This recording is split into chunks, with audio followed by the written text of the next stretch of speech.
Welcome to the GuestX podcast, where my co-host Brian Hamawi and I uncover the latest technologies and human-driven initiatives that are raising customer expectations and forever changing how we define customer experience across a host of industries.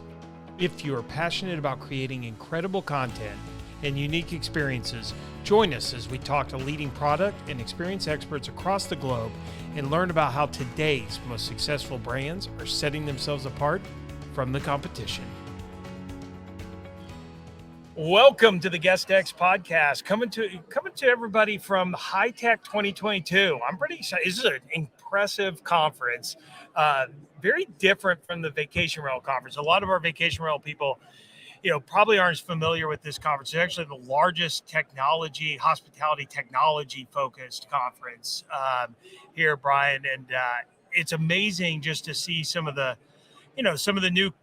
new companies that are coming up, some of the new technology that's really driving the hospitality space. It's been good. We've been here for like a day, but it's been a lot of fun. So for me, I think this conference, I geek out on these places. Coming from like looking at guest experience or even looking at technology on the operational side, this for me is one of those conferences where we can learn as an industry from other industries what they're doing. Where are we falling behind? Where are we ahead? Yeah. And what kind of things can we look forward to into the future?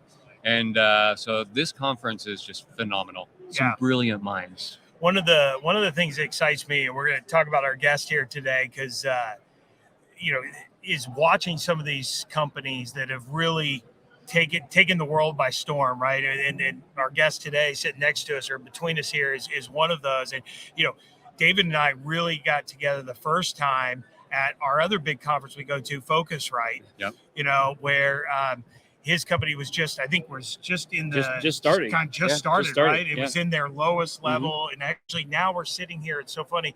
The other side is the HITEC booth. They won that same level this past year, but here's David, who did you guys win? We did in 2019. So 4 years, 3 years ago. Yeah. So now you get to see 3 years later. And what a great predictor that is, because I think, David and Beachy have just done so well, but it's just really cool. It is really cool. And Focusrite is one of those conferences. I think we've done a really good job, they've done a really good job of identifying companies that are going to succeed. Yep. And you go back to when I competed. When I competed and I lost, and it was absolutely fine because Ian McHenry won with Beyond Pricing. Yeah. Great guy. He's a great guy. If there's anybody I want to lose, Ian's one of those guys. But David Stange. Thank you for joining us. Glad to be here, guys. What I'd love to do is give you the opportunity to tell our audience about the company, what you do, what the company does, and how you actually started with the product, because it's a simple product, right? Yep. It's something that I think, whether you're a parent or not a parent, but it's something that we all run across at some point in our lives when we're going on vacation, which is, it's fascinating. So welcome to the show. Yeah, glad to be here, guys. Yeah, absolutely. Really, thanks for having me. Absolutely. Yeah. Give us a little of the background. Yeah, so really this starts a long time ago. I was 14 years old, growing up on the beach. My parents, told me I couldn't lay around on the couch all summer. I had to get a job. So on my 14th birthday, I actually started working at Sandestin Golf and Beach Resort down where Matt and I live. And I came back every summer until I graduated from college. But my daughter, who's now 6, we went on our first beach vacation. And I was so excited. We're going to Sandestin, my town, my beach. I lived there my entire childhood. And I woke up with the crack of dawn, run down to rent chairs from the kid that used to be me when I was a kid. And I'm just standing in line like an idiot, waiting to get chairs. I'm this is crazy, right? And then I'm on vacation. I want to drink. I want to party. I want to have a good time, And I think I saw my cocktail server twice all day. And it was amazing to me that nothing had changed. It had been over 20 years, and it was still being run the same way it was being run when I was 14 years old. And so, we built a product to solve the problem. So the original idea was, why can't I book my beach chairs the same way I book my airline seat, the same time I make my hotel reservation? That product's been on the market now for, since we met at Focusrite, and it's on hundreds of hotel destinations. Even municipalities have started buying that product, mandating it for different municipal beaches. But really, the product that we're here at HITEC promoting and we're really excited about is our food and beverage product. So we patented all of our mapping technology. So we know guest names, like they're sitting in the chairs. We have their payment information captured, but the most important thing is we know where every chair is on every beach and every pool at any time during the day. And so now servers can walk up to that person with an iPad, take an order, it routes back, prints to the existing system, right? Whether it's Agilysys, Micros, we have all the PMS and POS integrations. It prints back into the kitchen and bar, and now a food runner is running down that food and drink. Average increase in ticket size is over 60% at one of our hotels for food and beverage on the beach or pool. And we're decreasing the wait time by most of the time more than half. And I'm going to say one more thing. I think this is a great story. I was down at Carillon Wellness Center in Miami Beach 3 weeks ago. Amazing 5-star hotel. Start talking to the cocktail server. She has no idea who I am, right? But she's here with her iPad, and we start talking about it. And she's selling me on Beachy, and I've got this big smile on my face. And then I tell her who I am. I'm like, hey, this is my company, and I'm really glad you like it. And she looked at me and she goes, "You've changed my life." Wow. And I was like, really? Wow. And she said, yeah, can you pull up how much money I make in tips? And I was like, yeah, I could do that. She's making $4,000 a day on the weekends. So I'm switching careers. Yeah. Friday, Saturday, Sundays. She's making so much money. She doesn't even have a green card. She has a work visa to be here. And she's talking to her. She was like, my boyfriend was having to pay all of our bills. They both came from Romania. She's like, now he makes me pay for everything because I'm making so much money. And I'm like, this is a great story. I love hearing stuff like that. So. Brian, the thing that jumps out at me, there's a blueprint here too when we talk about. So one thing, because I was thinking about this morning when I knew David was going to join us. There's a couple core things. Whether you're in hospitality or you're in technology and you're building, there's a couple core things I think Beachy's done really, really well. One, they've eliminated friction. That really, when you think about how do I propel my guest experience, it's about eliminating the friction. Mm-hmm. And there's friction all over the place, but it's, the friction of, okay, now I got to get my beach chairs. Now I got to get my drink. Now I got to get my food, the delay times. The other piece I think that really jumps out at me too is the technology just in doing that is good enough. But then you see the benefit of if you eliminate friction for the guest, I feel like as the lodging side, the monetary follows. Mm-hmm. And so that 60% increase is great for the hotels, but it comes because they eliminated the friction. And I think sometimes we come at the problem from the other direction. I need to increase food and beverage by 60% or 20%. Start by, okay, but why aren't people buying, right? And you eliminate that, and that's the part I love of this technology. And that's come from personal experience, though, mm-hmm. right? So it's interesting to listen to the story. He's found a solution to his own problem. Right. One of the things that I think we miss at, and it happens a lot, and we talk about it a lot, is looking at the data and understanding the data. Where are we missing? Yeah. People just don't look at that data and try to solve the problem. They're looking at it from the other lens, which is exactly what you're saying. So what is the feedback that you guys are getting from the companies you're working with?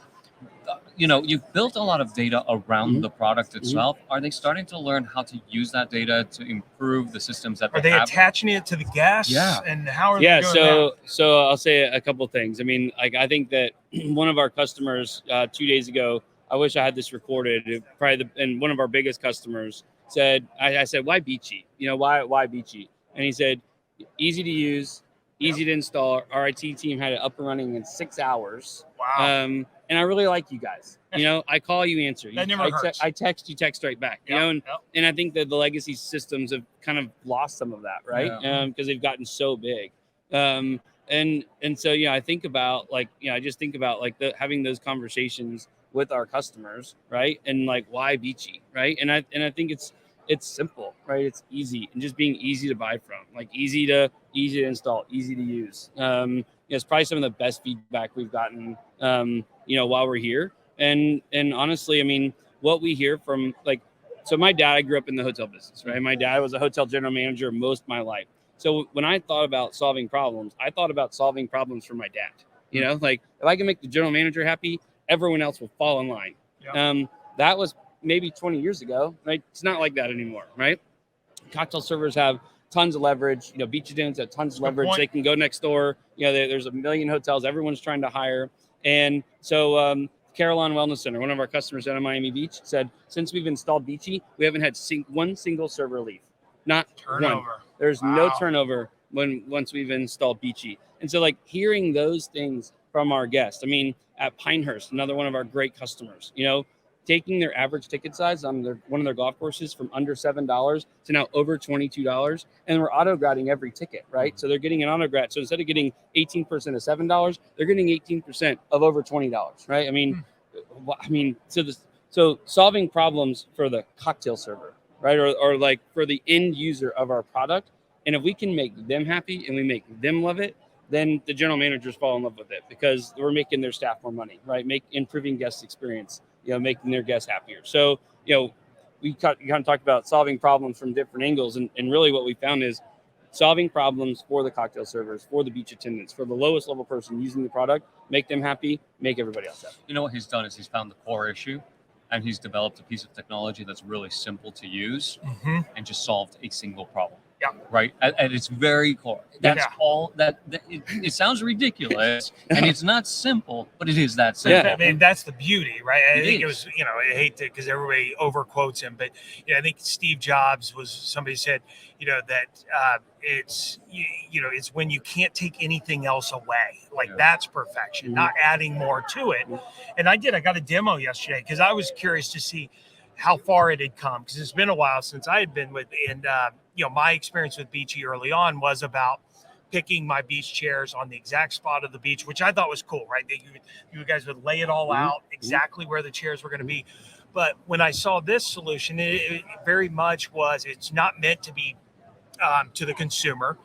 But so it wasn't like it was trying to be overly pretty with the graphics and everything else, but everything was like one click away. Yeah. And I remember being a server at Applebee's trying to work my way through law school. And I'm like, I would have killed for that. Just one click, right? And we forget those are the important people. So we talk about this a lot, conversational ordering. Yeah. Right. Yeah. So we're putting technology into a cocktail server's hands, right? They're used to having pen and pad, right? And we wanted to create a product that we could facilitate conversational ordering. They can use it while they're carrying on a conversation with you, right? Yeah. While you're sitting at the table, and they're not going, "Oh, hold on just a second.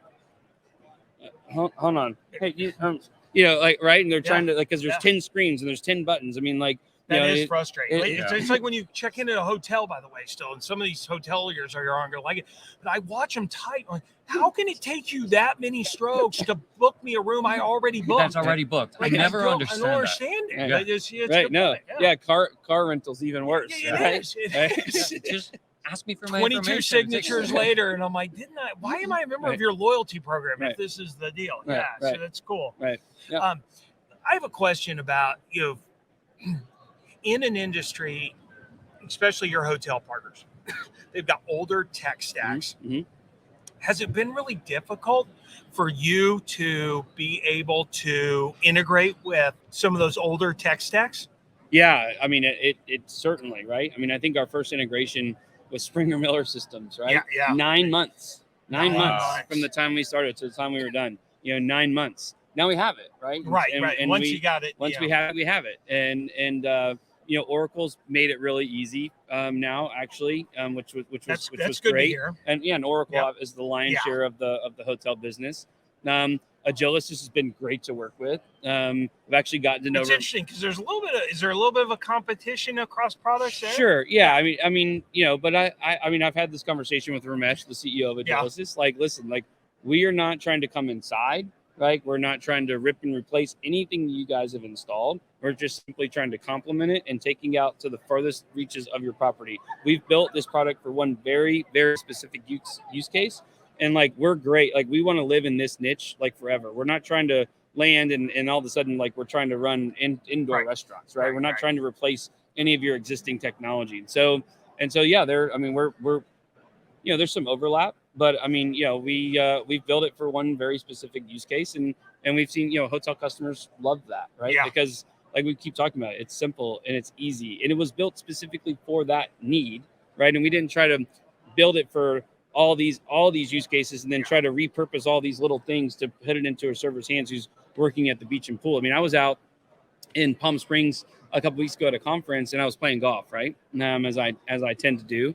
and especially on vacation or on a work trip. And the beverage cart girl came by, and she has a tablet, right? And she's using a system. She goes, well, it doesn't really work. It's because it only works on Wi-Fi. So I have to put everything in here, and then I go back to the clubhouse and I get on the Wi-Fi, and then it'll do all the orders for me. And I was like, okay. So then she takes out a clipboard and she writes down my credit card number on the clipboard, right? And I'm like, wait, but you have a tablet. She goes, yeah.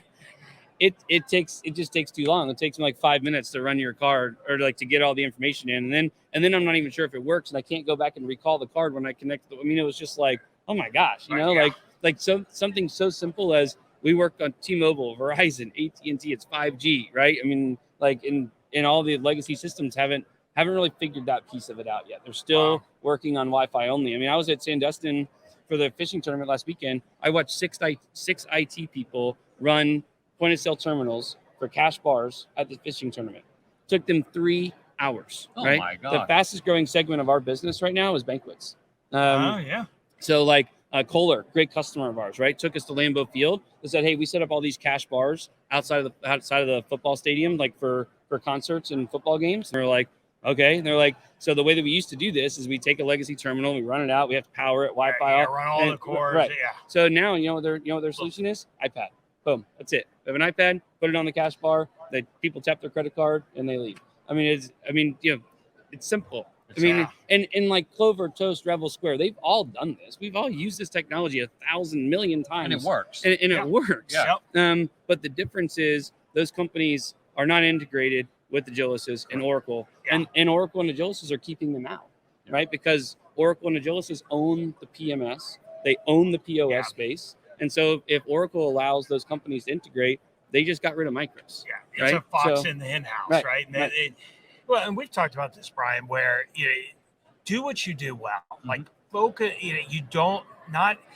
I respect every founder. Like a lot of founders, they think it's going to be the next whatever, Microsoft. Right? But there's a lot of great companies who do one thing and they do it really, really well, and they make a ton of money doing it, and they bring, and they solve a problem. That's how Apple started. Without having to be massive. And I call it the Salesforce problem, right? They keep trying to bolt on more and more, and then it gets to where, we use Salesforce now, and half the time our team's like, I don't know how to do anything. It's because it's not that it doesn't do anything, it does everything. And that's the problem. Right. And so I think that's really cool. Well, I think most companies that succeed are very hyper focused on a single problem or a single product. Yeah.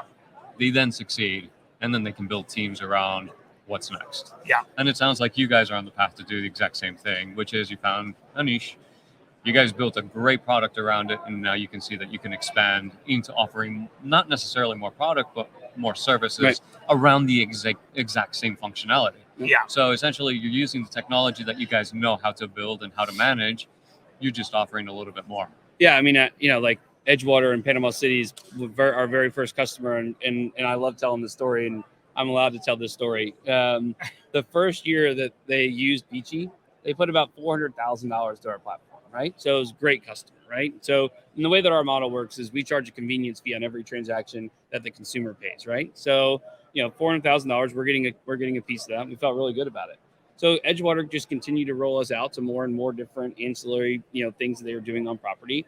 This year they'll put over $2 million to our platform, right? And the beauty of that for them was we're not renegotiating SaaS fees every year, right? Oh, you want to do that? Well, that's an extra $500 a month.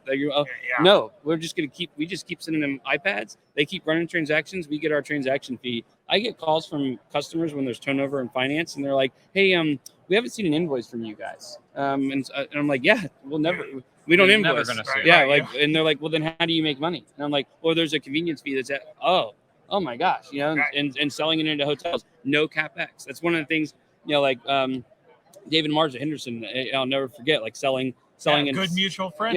Selling that. And now it's they sold. Did they? Oh, yeah, did they? Yeah, it's Ambridge now, or okay. So, but our hike, no, I think it's Ambridge. Anyway, but he, I was like, yeah, so you're gonna need like 3 iPads, and he's like, okay, well, I've got to go through corporate, and I'm like, no, you know, but we're just going to give you the iPads. Right. They're yours, Yeah. right? You know, like, I mean, and The and cost of doing that business. yeah. Yeah, absolutely. Well, yeah. and like, He's filling out requisition Yeah. forms for 3 iPads. right. You're like, And I what? feel like, you know, when my dad, like growing up, I feel like my dad was a hotel general manager. He had a lot of power, you know, and now all that power, like those guys are retired, right? And some of them are dead. And sorry, Dad.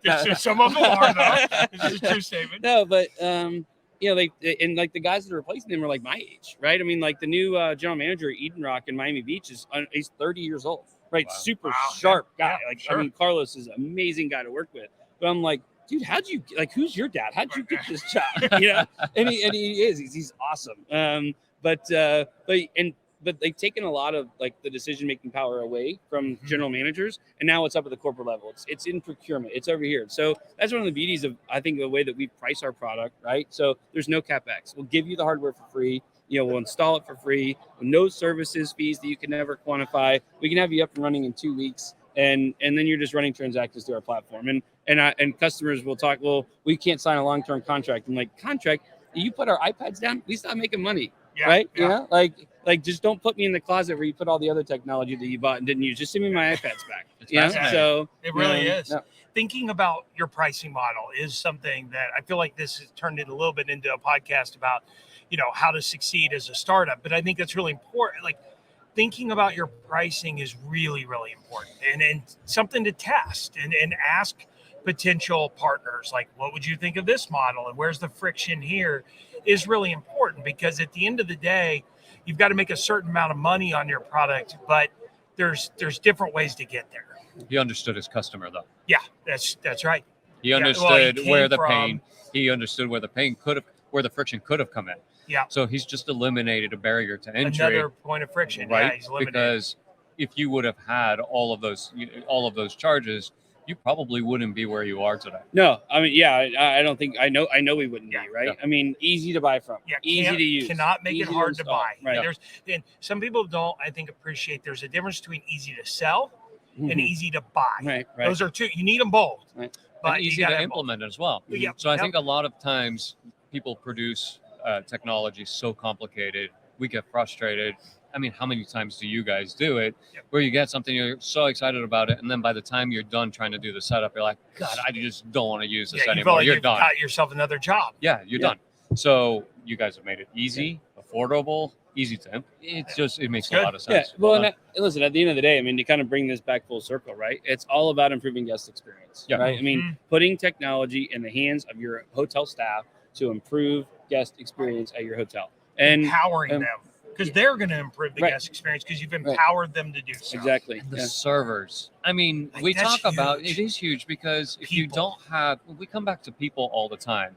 But if the people feel that they've got the power in their hands, that they can transact, make $4,000 in a Yeah. day, That's why unbelievable. the heck would they ever? I would be living with that iPad on my back, Yeah. on my hands. I'd be all People over will the fight place. over that job. And guess what? They become a promoter of the company. Mhm. Yeah. Oh, So- yeah. I mean, evangelize. I mean, like we have actually gotten calls now, right? Inbound sales calls, right? And the hotel will go, hey, we really need your product, and we're like, well, obviously, but why now? Like, why today? And they're like, well, you've got the hotel next door, and all of our servers quit, and they now work there. Yeah, You know? or a server over there for one reason, another place came over here because maybe their family moved, and they're Right. like, at my last place we had this, and we did a bunch more money. Right. That's Yeah, I mean, like we're actually, I've kind of got this idea. I've been toying around. Like we're gonna have Beachy certified servers, right? Oh, Like that's creating a platform, like almost like a school. They can go get Beachy certified. So then, like when they're applying for jobs at our customers, because I mean we're now, gosh, we're on 1,000 hotel destinations. They right? put in their And they can put it resume. in their I'm resume. Beachy It's like I already know how to certified. Really use cool it. if you So, could classify them as like captains sure.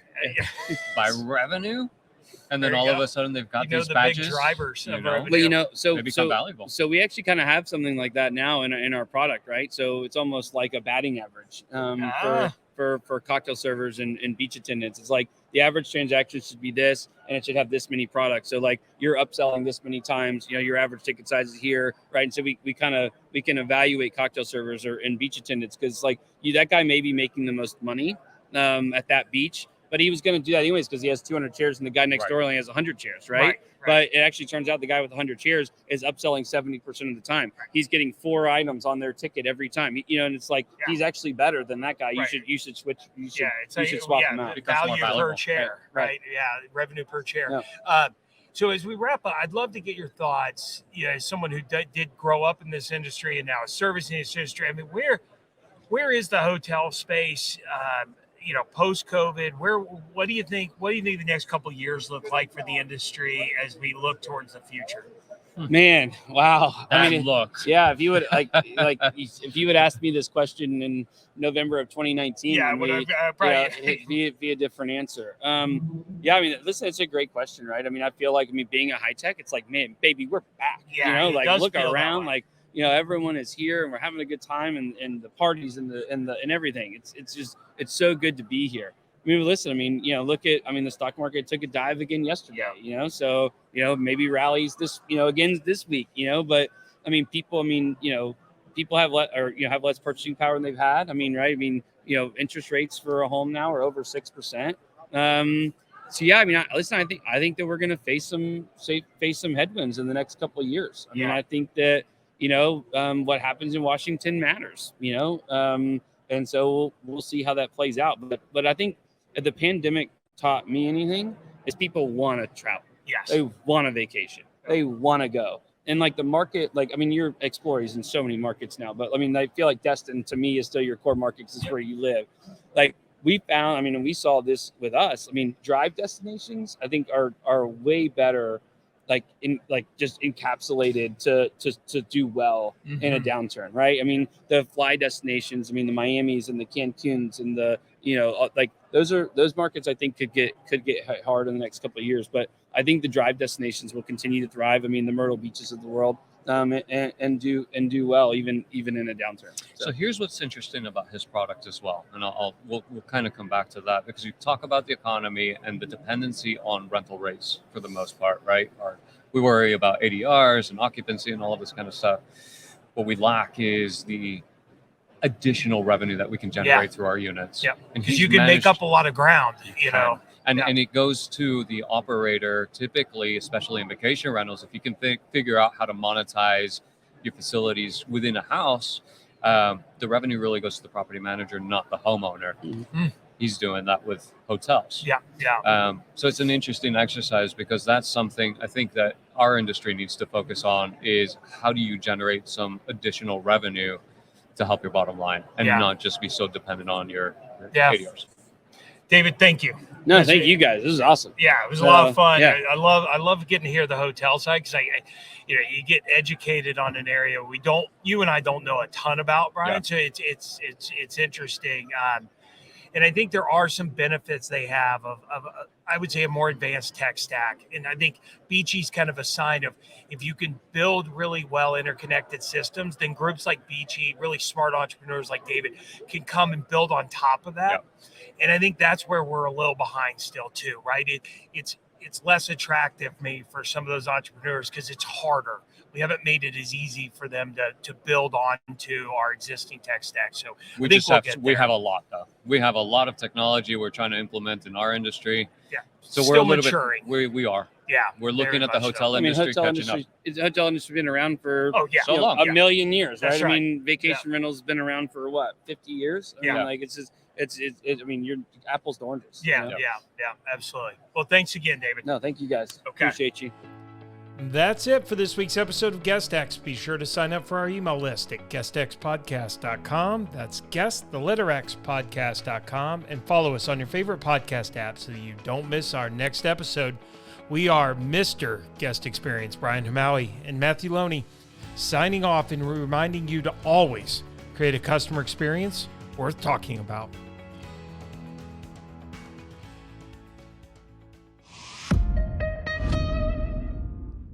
This podcast is a Hospitality.fm production.